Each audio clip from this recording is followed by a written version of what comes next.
Good morning, traders. This is Perry Rico, StartupTrading.com. I'm running late as 8:54 a.m. Eastern Time on Friday, October 2nd, 2020.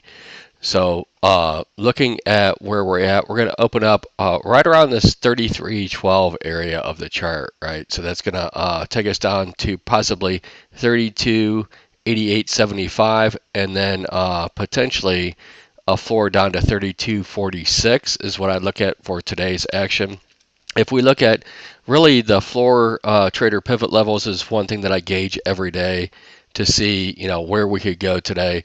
So it's saying that level 4A is at 32.97 or 32.9275, and level 4A is 34.94 or 34.4275. Sorry.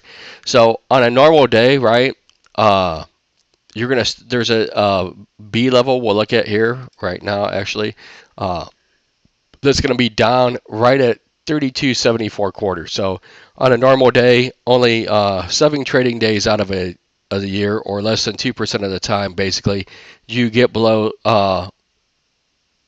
S4B and go, or do you get above S4A and go? So you have to ask yourself, is today a 2% day or a 98% day?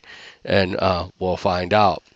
So one thing that we're looking at, these blue marks are from last week's profiles from that squeeze up that we had. So basically, if you I challenge you to do this. Look at your chart, put it on RTH or bell to bell trading only. Turn off the extended hours. Look at weekly candles. We are still potentially making an island reversal, right? So getting back below these level 4s is going to take that island reversal out of the picture on a weekly candle.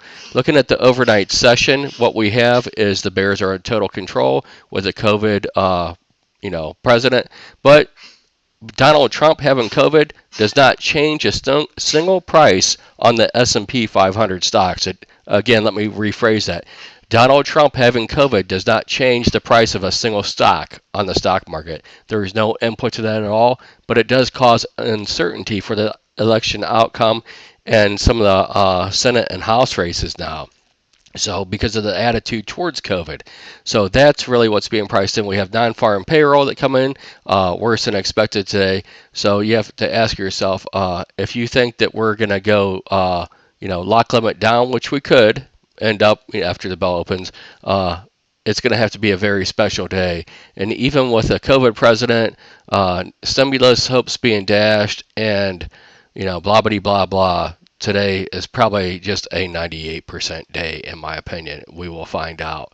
So bears are in control. Watch to see if they remain in control, and they could easily stay in control all day long, right? And we could just end up testing these lower levels. So 32.71.5 is still what I'm watching. I'll just give you some levels real quick on NQ, and then I'll part ways. So if we can get up here. So really, we're holding this 11,270.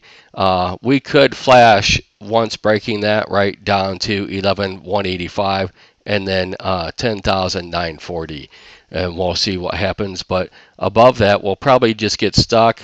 Right, we have overhead supply now up to 11,430, and we'll see what happens. I'll be in Discord on and off today. I hope this helps. You guys have a great weekend, and I'll talk to you tomorrow. Remember, there is always